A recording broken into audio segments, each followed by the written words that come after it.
a todos, mi nombre es Elena Gómez, bienvenidos a Nemomed, un espacio donde comparto herramientas para ayudar a los estudiantes de medicina. En esta oportunidad vamos a ver la mnemotecnia para interrogar dolor.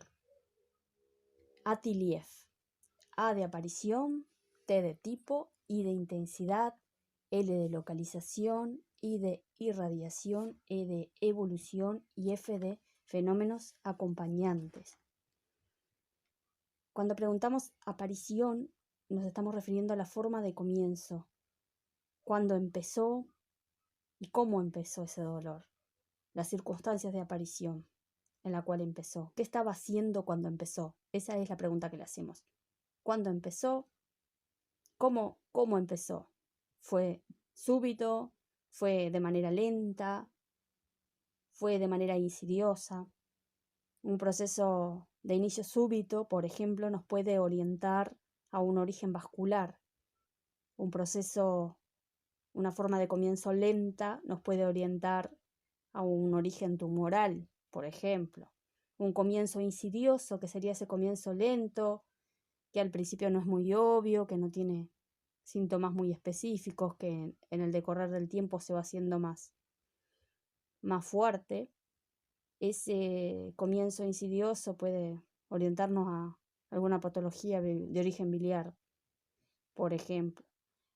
Y luego, respecto a las circunstancias de aparición, podemos interrogar si ese dolor se relaciona con las ingestas, si apareció con esfuerzos, si apareció con movimientos, si tuvo que ver con algún estado emocional.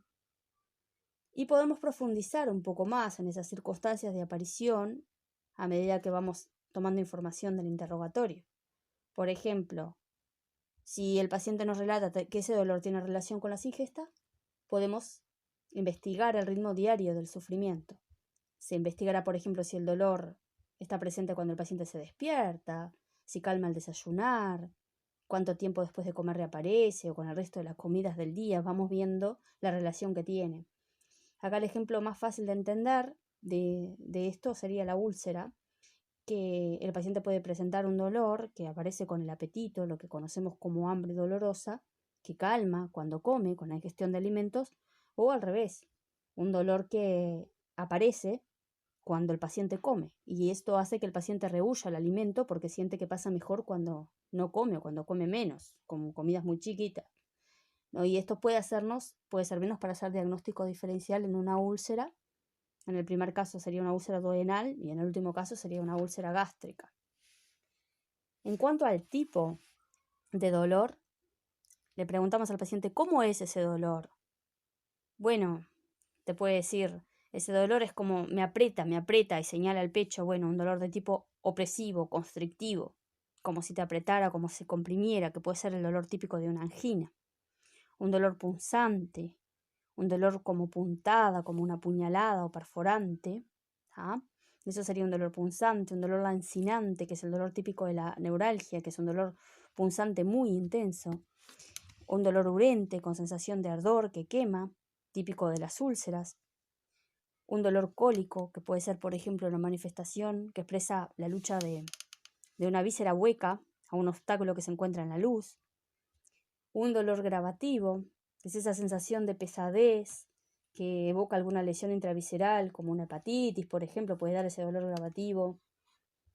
O una distensión colónica por gases también da esa sensación de pesadez. Eso lo nombramos dolor gravativo. Dolor terebrante, que es el que te atraviesa como si fuera un taladro. El ejemplo más común de esto es, por ejemplo, una rotura de aneurisma.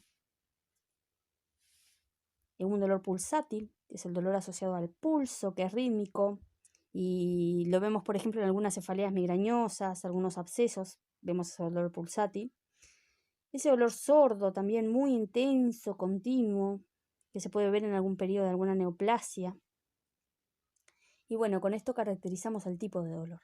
Luego tenemos que ir a averiguar la intensidad de ese dolor, ¿no? Y en escala del 1 al 10 le preguntamos al paciente, imagínese que 1 sea el dolor más leve que haya tenido y 10 sería el dolor más fuerte que haya tenido en su vida. ¿Cómo lo clasificaría? Bueno, y el paciente, según lo que le duela, te va a decir, bueno, 1, 6, 10, o al principio empezó como un 1, como un 6, y bueno, después fue subió al 10, ¿no? Y también en el caso de los niños podemos usar la escala con caritas para poder ayudar a que el niño pueda señalar la carita que más está de acuerdo con el dolor que siente. En cuanto a la localización, lo más importante es topografiar lo mejor posible ese dolor.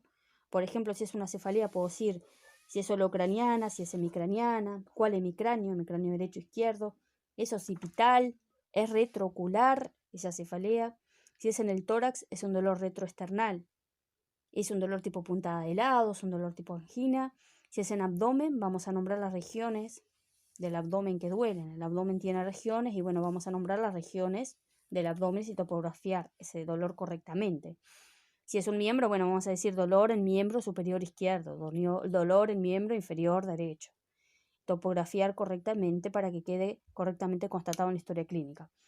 Y en cuanto a la I de irradiación, vamos a describir a dónde se desplaza ese dolor. Entonces le vamos a preguntar al paciente, ¿ese dolor se corre para algún lado?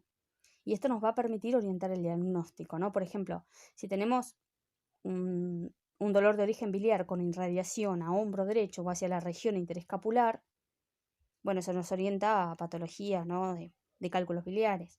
En los procesos pancreáticos, por ejemplo, que dan una irradiación en barra o dolor en cinturón, o una irritación diafragmática que puede dar una umalgia, dolor en el hombro. Entonces tenemos varios dolores referidos que son conocidos en determinadas patologías y esa irradiación puede orientarnos al diagnóstico. En cuanto a la evolución, podemos interrogar, ¿este dolor se mantuvo? ¿Este dolor aumentó? ¿Calmó con algo? Podemos preguntarle, ¿tomó algo para calmar ese dolor? ¿Qué medicación tomó? ¿No? ¿Y cuánto tomó? ¿Fue arreglada? ¿Fue a determinada frecuencia horaria? ¿O cómo la está tomando? Esto nos puede dar información útil también. Y la otra cosa que podemos preguntar es acerca de la posición antálgica. ¿Qué es la posición antálgica? Bueno, el dolor calma cuando me pongo en tal posición. Un ejemplo clásico sería la pancreatitis, por ejemplo, una pancreatitis aguda que calma con posición maometana, que es esa posición que el paciente se inclina hacia adelante, esa posición de plegaria maometana, que el paciente se inclina hacia adelante, eso ayuda a calmar el dolor.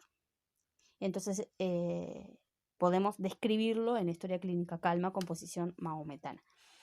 Y en fenómenos acompañantes o síntomas concomitantes, le podemos preguntar al paciente, ¿ese dolor se acompañó de sudoración, se acompañó de vómitos, se puso pálido, tuvo chuchos de frío? Y eso nos puede dar mucha información importante. Por ejemplo, la fiebre, los chuchos de frío nos orientarán hacia lo infeccioso, ¿no? Los vómitos pueden darnos también una idea para el diagnóstico. Entonces, ese sería el interrogatorio correcto del dolor. Espero que les haya servido. Si les gustó el video, compártanlo y suscríbanse al canal. Un abrazo y nos vemos la próxima.